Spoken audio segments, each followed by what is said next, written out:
Saludos, les habla la periodista Omaya Sosa Pascual, es editora de la revista de Salud Mental y Bienestar Es Mental. Nos encuentran en esmental.com y en las redes sociales. Hoy estaré conversando con el doctor Lino Hernández, psicólogo clínico deportivo, y con Natalia Meléndez, ancla de deportes y ex baloncelista profesional, sobre el rol y la importancia de la salud mental en los deportes. Vamos a estar esperando unos segundos a que todas y todos se conecten y puedan compartir este live para que se beneficien sus familiares y amistades. Por ahí ya tenemos algunos conectados. Vamos a dar 3 segunditos más. Van a poder comentar en vivo, van a poder hacer preguntas y vamos a aprovechar que es verano, época de activarnos física y mentalmente, y también activarnos con nuestra delegación en las Olimpiadas, que empieza ya mismo, ¿verdad? De eso podremos hablar unos segundos. Veo que algunas y algunos están conectados, así que sin más, vamos a dar comienzo formal a esta conversación. Saludos, les habla Omaya Sosa Pascual, editora de la revista de Salud Mental y Bienestar Es Mental. Nos encuentran en esmental.com y en las redes sociales. Hoy estaré conversando con el doctor Lino Hernández, psicólogo clínico deportivo, y con Natalia Meléndez, ancla de deportes y ex baloncelista profesional, sobre el rol y la importancia de la salud mental en los deportes y viceversa, cómo los deportes te pueden beneficiar. Estamos en el pico del verano y es época de retomar deportes y actividad física para muchas y muchos. Y este año de Olimpiadas también tenemos esta nutrida participación de nuestras atletas y nuestros atletas en París. Sin embargo, poco se discute el rol y la gran importancia de la salud mental en los deportes, particularmente en los de alto rendimiento. ¿Cuáles son los retos emocionales de los atletas y cómo se pueden manejar? ¿Cuáles son también los beneficios de integrar tu salud mental al deporte y a las actividades físicas? De este importante tema vamos a estar hablando con nuestros recursos de hoy, quienes además van a estar cogiendo tus preguntas en vivo, tus preguntas y comentarios. Así que ve escribiéndonos allá abajo en la sección de comentarios de las páginas de Facebook de Es Mental o FHC Salud Mental, que vamos a estar insertándolas en vivo. Este Facebook Live es parte de una colaboración de la revista Es Mental con FHC First Healthcare. FHC es una empresa coordinadora de servicios de salud mental, filial de UHS Inc. y entidad hermana del Hospital Panamericano en Puerto Rico. Nuestro propósito con esta serie de Facebook Live es ofrecerte a ti herramientas prácticas para abordar distintos retos de la vida diaria a través de profesionales y personas que las viven en carne propia, como los que tenemos en el día de hoy. También queremos tener un espacio de intercambio contigo, así que nuevamente comparte este live y aprovecha. Envía directamente tus preguntas y comentarios, que vamos a estarlos leyendo. Sin más, comencemos la conversación. Bienvenidos a ambos. Gracias por estar con nosotras. Están en mute. Ahí. Bienvenida Natalia, bienvenido doctor Hernández. Ahora, ¿sí me escucha?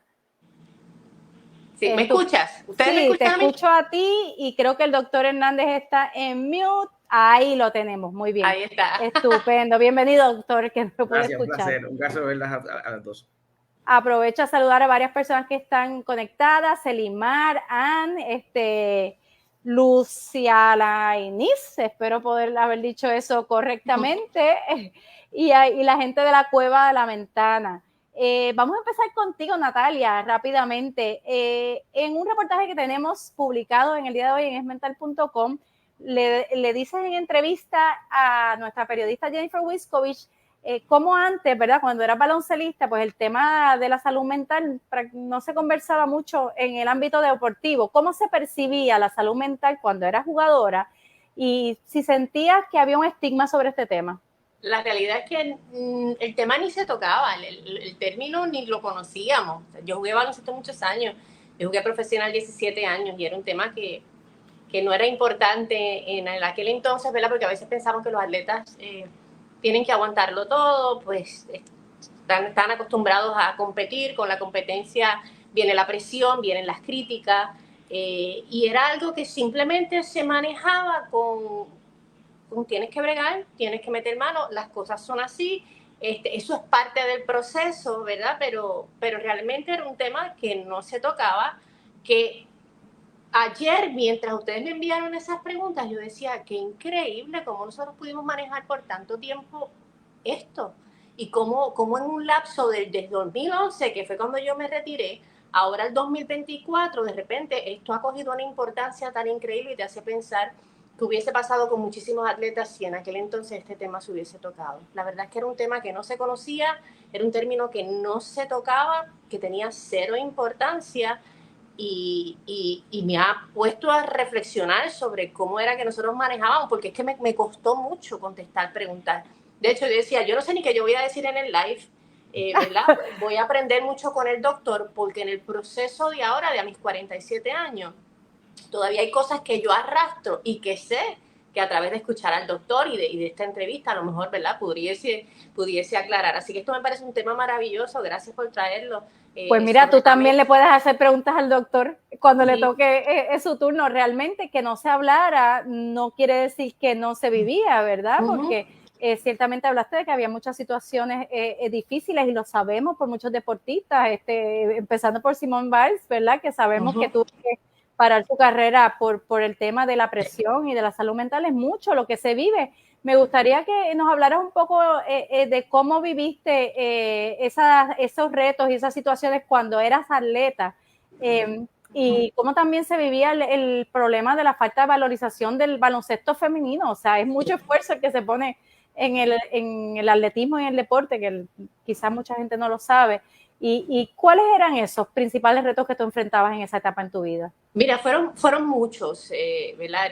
Un deporte que estéticamente, pues para muchas personas no es un deporte para mujeres, ¿verdad? Los gritos en la cancha, las críticas eran bien difíciles de manejar. Gracias a Dios, las redes sociales salieron a lo último, ¿verdad? Pero a nosotros nos gritaban muchas cosas dentro de la cancha y no poder exteriorizar, no poder molestarte porque no podías decir nada, tú no podías contestar porque el árbitro te regañaba a ti, tú no podías decir nada porque los apoderados te multaban a ti y tú estabas recibiendo insultos 24/7, no solamente yo, sino mis compañeras también. Era parte del show y era parte de lo que estabas haciendo y tú tenías que manejar eso, pero yo creo que pero qué horrible, perdona que te interrumpa. ¿Qué tipo de cosas les decían? Porque uno piensa y uno dice, hoy día la gente aplaude y dice cosas buenas en los juegos. Pero en el caso de ustedes, en aquella época, no era así, no era positivo. No, habían canchas en específico que para ir, yo te digo, yo tengo OCD y yo puedo pensar que tiene mucho que ver con la ansiedad que a mí me daba a veces ir a ciertas canchas, especialmente luego que me convertí mamá. Yo fui mamá a los 20 años y yo recuerdo que ya yo era vieja, ya tú te tienes que retirar porque tú eres vieja y tú eres mamá. Y yo recuerdo que ese era mi mayor temor y yo decía, no va a pasar. Y una vez pisé esta cancha, la cancha de Juncos, no había mucha gente porque los insultos se sentían más directos porque no había tanta gente. O sea, la gente te está gritando y tú le estás viendo las caras. Y yo recuerdo este grupo que siempre iba y perseguía a este equipo a donde quiera que iba. Mi mayor temor se convirtió en realidad. Yo no quería volver a jugar, pero yo tenía 20 años.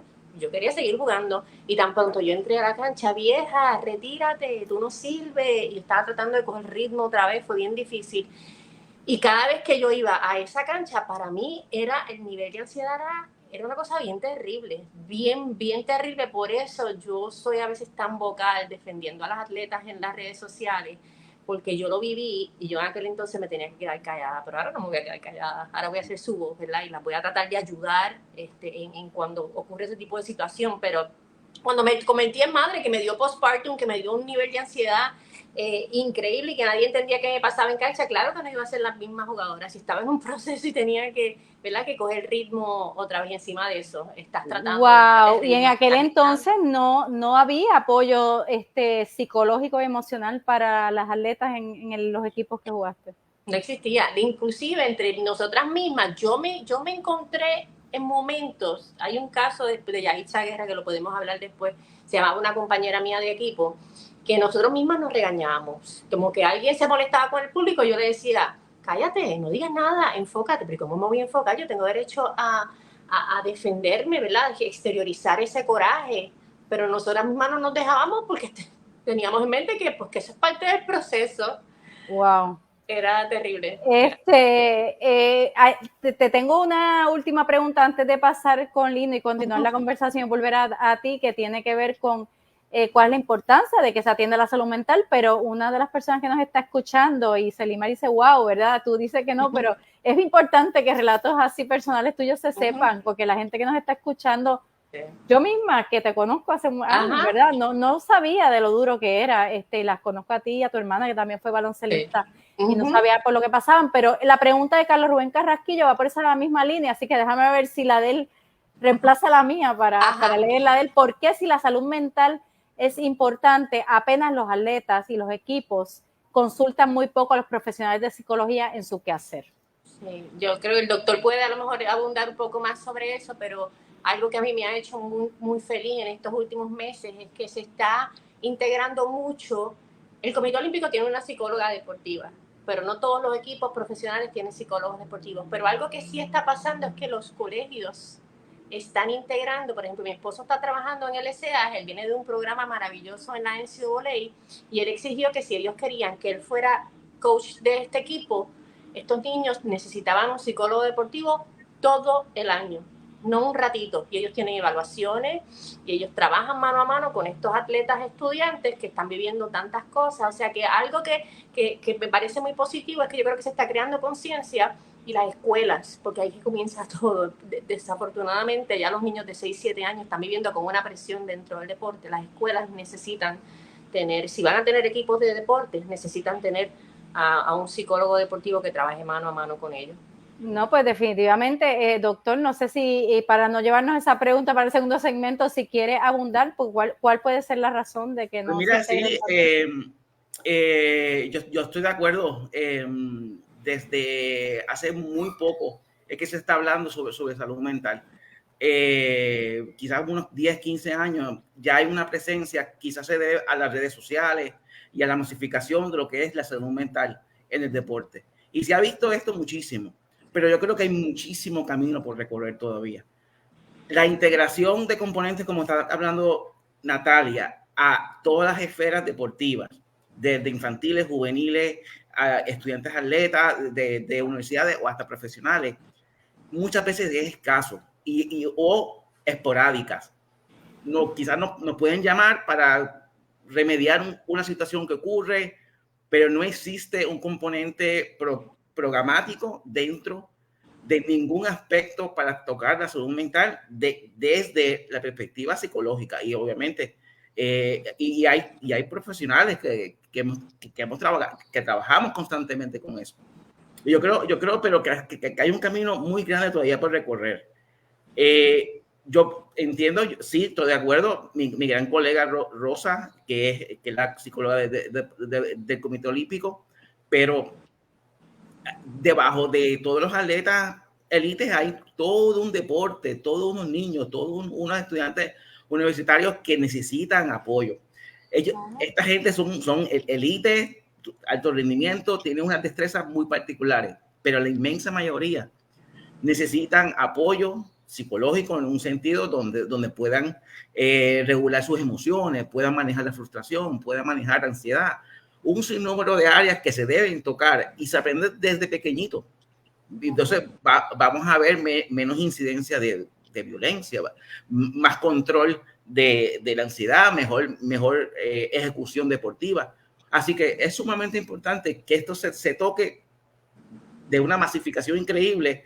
Inclusive yo lo tenía como parte de una de las estrategias. Yo creo que debemos comenzar a hacer un plan nacional sobre salud mental y deportes, tocando desde todos los clubes privados, todas las federaciones, donde el componente de salud mental sea tan principal o prioritario como el técnico, como el de manager.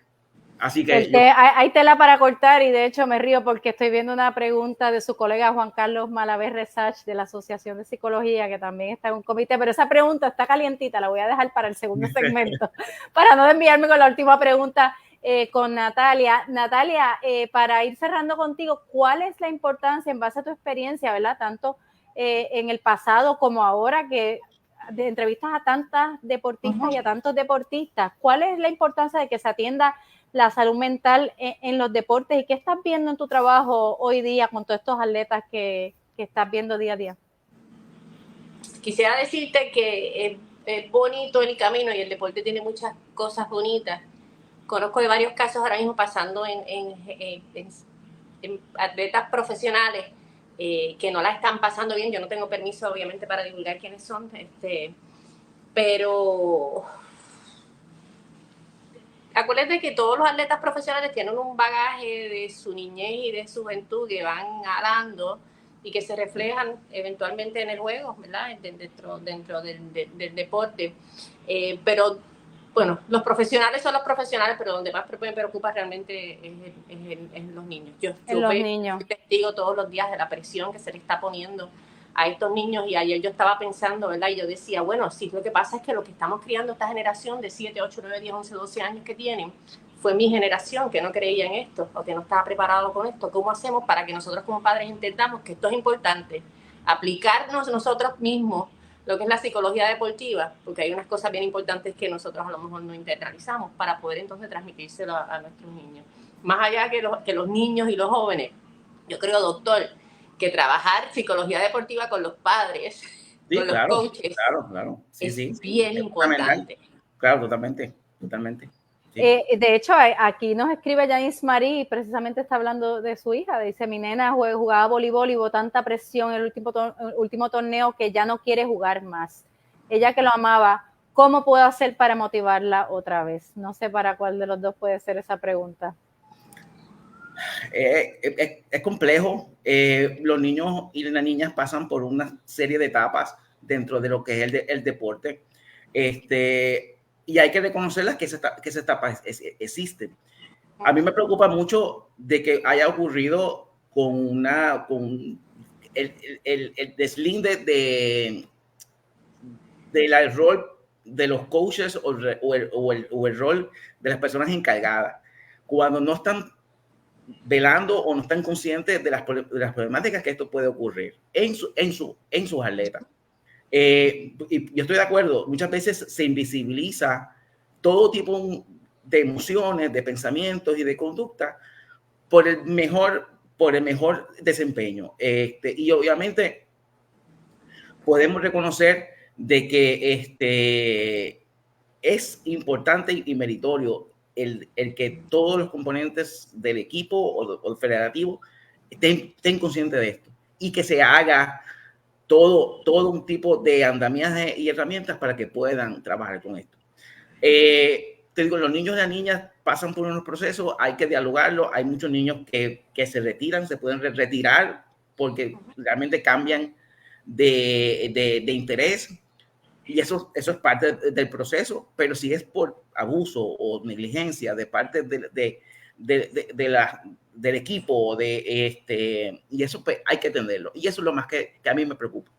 Y no hemos hablado todavía, ¿verdad?, de lesiones y de lo que causan las lesiones en esos niños y niñas y carreras que tronchadas, pues de repente. No hemos hablado de abuso sexual, que es el temita calientito del doctor Malavé, pero vamos a tocar eso ahora en el próximo segmento. Delvis Rodríguez valida precisamente lo que usted está diciendo. Ella dice que los atletas a veces callan por no ser estigmatizados y que ella tiene 2 chicas atletas que desde pequeñas en voleibol y atletismo que están en esta situación. A todas ustedes, todos y todas ustedes que nos están escuchando, les recuerdo que estamos hablando con Natalia Meléndez, ancla de deportes y ex baloncelista profesional, y con el doctor Lino Hernández, psicólogo clínico deportivo, sobre el rol y la importancia de la salud mental en los deportes. Esta iniciativa es traída a ustedes por FHC, First Healthcare, el Hospital Panamericano y la revista de bienestar Es Mental. Nos encuentran en esmental.com y en las redes sociales, y también nos encuentran con nuestro podcast que comienza su nueva temporada en breve en agosto en Spotify, en Amazon y en todas las plataformas de podcast, incluyendo Apple Podcast. Búsquenlo ya. Doctor Hernández, quisiera que entonces comenzara, ya hablamos un poco de la primera pregunta que le tenía, ¿verdad?, del rol y la importancia de la salud mental en los deportes, pero quisiera que lo resumiera en una sola respuesta. ¿Cuán importante es atender la salud mental en los deportes y en todas estas esferas que estamos hablando, desde los entrenadores hasta los niños? Mira, yo siempre trato de hacer dos hincapié en cuando me preguntan sobre salud mental y deporte. Primero, el deporte es un microcosmo de lo que es la sociedad. Ahí vamos a encontrar todo tipo de complejidades que se presentan en la sociedad. Racismo, discriminación, vamos a encontrar exclusión, por ejemplo, de la comunidad LGBT. Un sinnúmero de complejidades que no se escapan del deporte. Quien piense lo contrario, le hace falta mucho por leer y por estudiar. Y eso ya es una de las cosas que se ve representada dentro de lo que es el deporte. Y es una de las cosas que debemos constantemente estar reforzando. El conocimiento obviamente elimina o reduce un sinnúmero de estigmas que debemos estar hablando.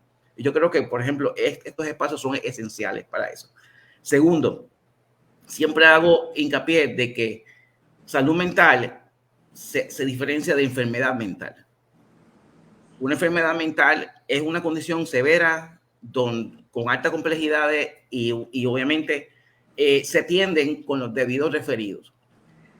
Y muchos atletas pueden tenerlo, claro que sí.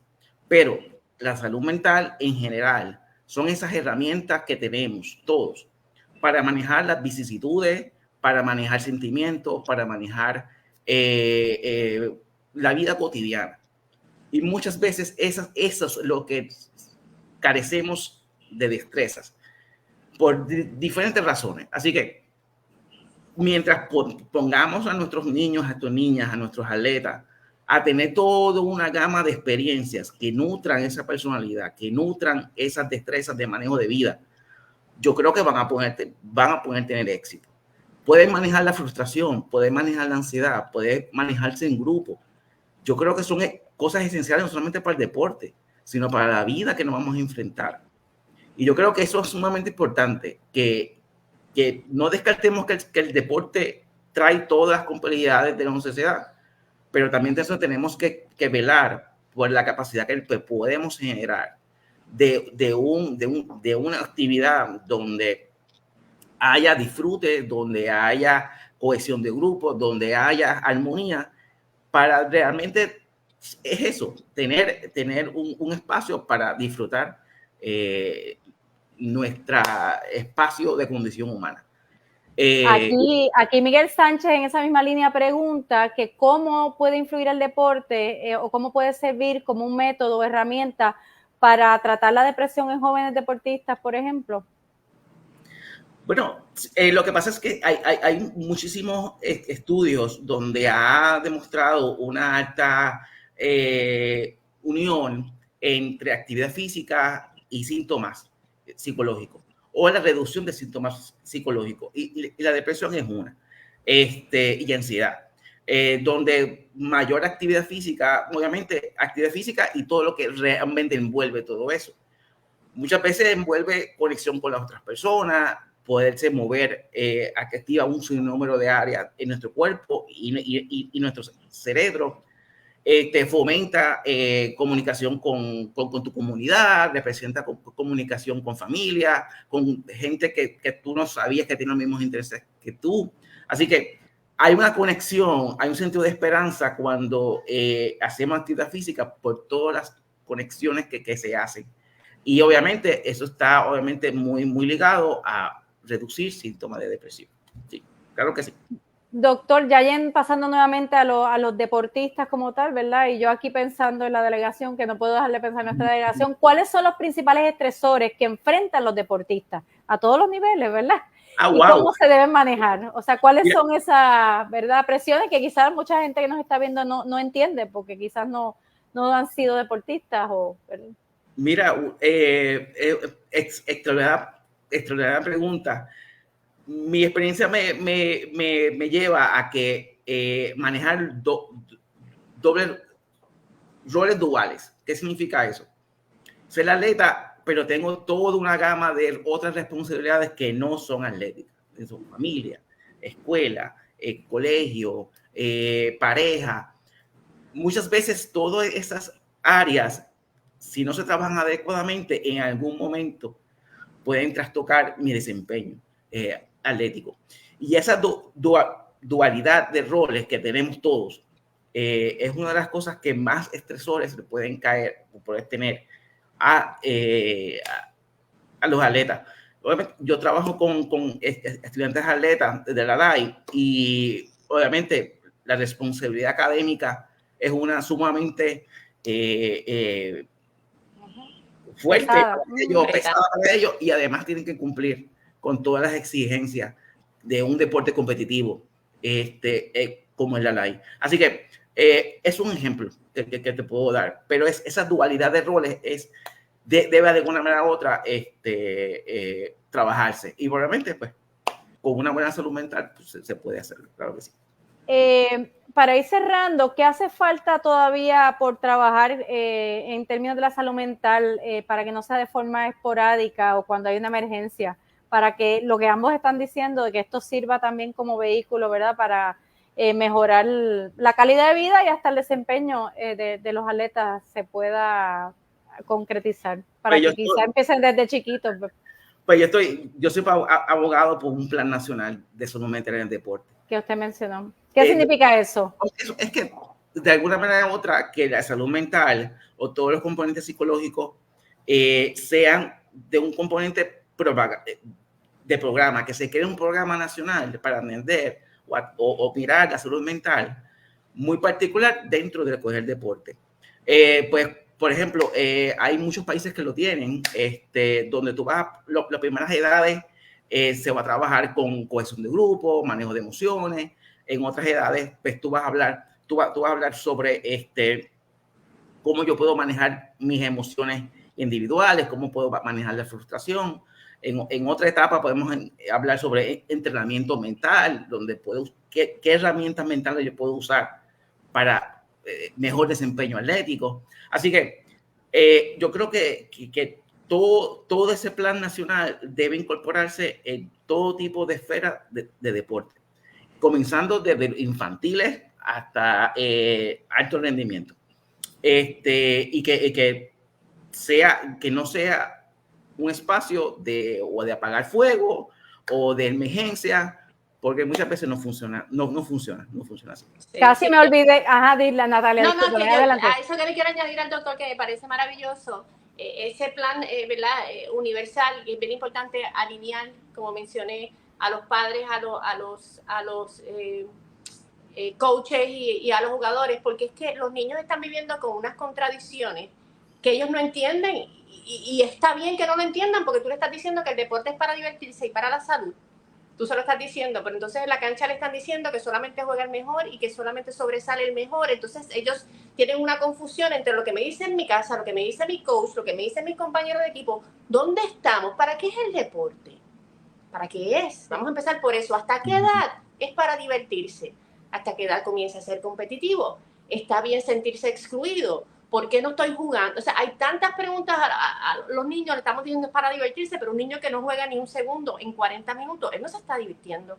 Entonces, no, y qué presión terrible. Eso? O sea, yo te escucho y pienso y digo, mi nena que, por ejemplo, le cogió miedo al voleibol porque no le gusta la bola y le da duro la bola, pero es como una presión, ¿no? Y eso que no está ni en liga de nada, tú sabes. Una vez te pones ¿Cómo? Dejó de ser divertido para muchos niños, dejó el deporte sí, totalmente. Por eso, y luego tampoco te preparan para otras cosas. Yo he visto tantos casos de niños que viven prácticamente jugando béisbol o lo que sea, porque esa es, ¿verdad?, la esperanza, y de repente se lesionan y se les acabó la vida.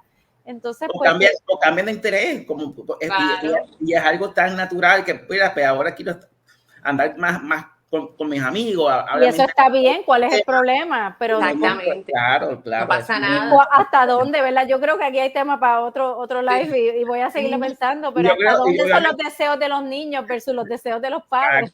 Sí. Muchas veces. Eso es otro tema. Doctor, se me pasó, ya estoy cerrando con las recomendaciones finales, pero se me había pasado la preguntita del doctor Juan Carlos Malavé Resach, que está ahí, y la voy a hacer. Él estaba preguntando sobre, el asunto de los aspectos sexológicos y los temas de abuso sexual en el deporte, que son tan delicados y que ahí sí que, imagínense, no hay ayuda con la presión, ¿qué ayuda hay para ese tipo de temas que puede ser tan traumatizante? Sí, definitivamente hay una literatura tanto internacional como puertorriqueña donde expone este asunto. Obviamente se debe trabajar desde un componente multifactorial. Se debe trabajar desde los padres a nivel federativo y muchas veces hasta a nivel judicial. Esto no es un asunto liviano. Y se da muchísimo en el deporte puertorriqueño y no hay que taparlo. Y por eso es necesario la información, la educación.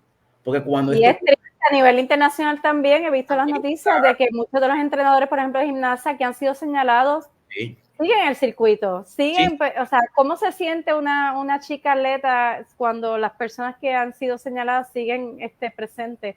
Es un tema difícil. El trauma que puede esto ocurrir, hay un sinnúmero de facetas que se deben tocar cuando estos eventos ocurren dentro del deporte, obviamente en toda la sociedad, pero obviamente es un tema complejo y que se debe hablar desde lo más alto hasta el niño o la niña a su nivel de desarrollo. Pues mira, yo me estoy extendiendo, usualmente esto dura menos, pero la gente sigue haciendo preguntas, voy a tratar de coger 2 más para poder cerrar. Hay una que creo que para ti, Natalia, ¿cómo los roles tradicionales de género influyen en la salud mental de los atletas? Si eres niño no puedes llorar o mostrar debilidad, por ejemplo. Y hemos visto casos, incluso supongo que lo conoces, del chico, creo que es español, que está en el equipo de nado sincronizado, si no me equivoco, a nivel olímpico, y pues que las barbaridades que le siguen diciendo, ¿verdad? Atletas que hacen este tipo de deportes no tradicionales, siguen demasiado presentes. Son constructos sociales terribles que estamos tratando de romper poco a poco, pero sin duda tiene mucho que ver, ¿verdad? Lo que nos han enseñado, de lo que se supone que sí, lo que se supone que no. También tenía un amiguito, de hecho, puertorriqueño, de nado sincronizado, que sintió mucha presión por eso.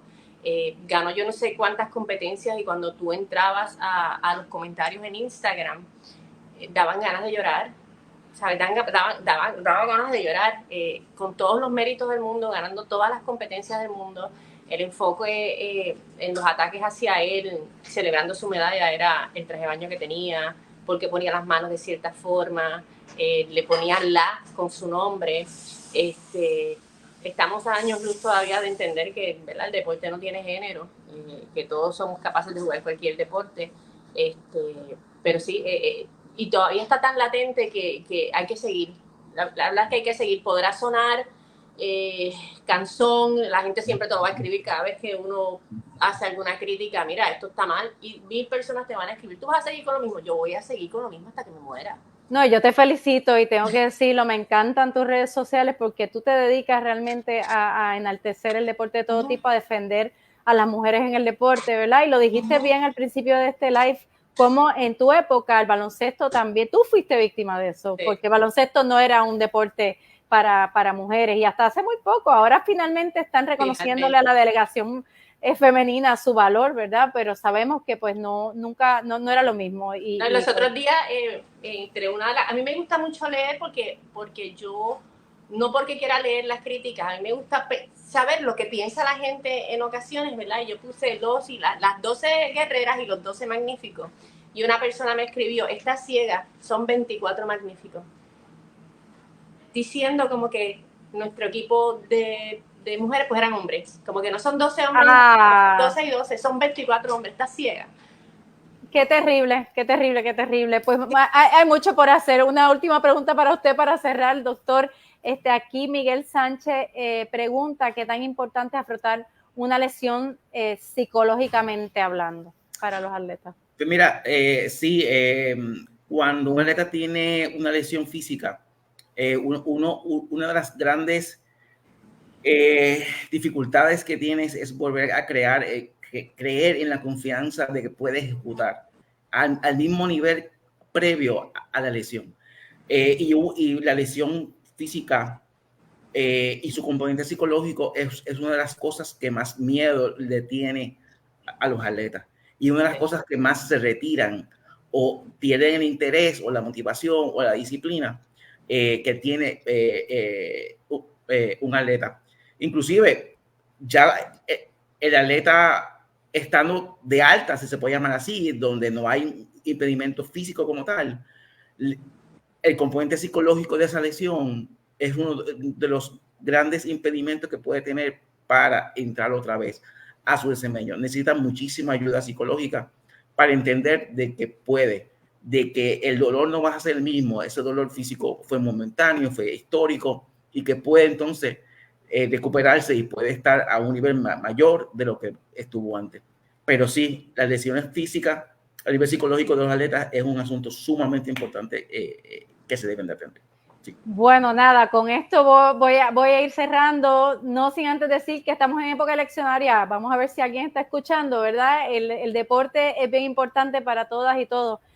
Niños, niñas, profesionales, para nuestra sociedad, para cualquiera que nos está escuchando, porque en nuestra vida diaria también es importante integrar el deporte y la actividad física, nos puede hacer mucho bien, y qué importante es entonces que se integre también el elemento psicológico para, pues, que es tanto el abuso que puede ocurrir y es tanto el beneficio que se puede sacar, que ojalá, ¿verdad?, nos estén escuchando, porque como dijeron ambos, pues hay mucho por hacer. Les agradezco infinitamente a ambos, a el doctor Lino Hernández, psicólogo clínico deportivo, y a Natalia Meléndez, ancla deportiva y exbaloncelista profesional, por estar con nosotros y haber compartido. Evidentemente hay mucho interés. Vamos a ver si próximamente hacemos otro Facebook Live con alguno de estos temas en mayor profundidad. Recuerden seguir a Es Mental y a FHC Salud Mental en las redes sociales para que se enteren de nuestro próximo Facebook Live.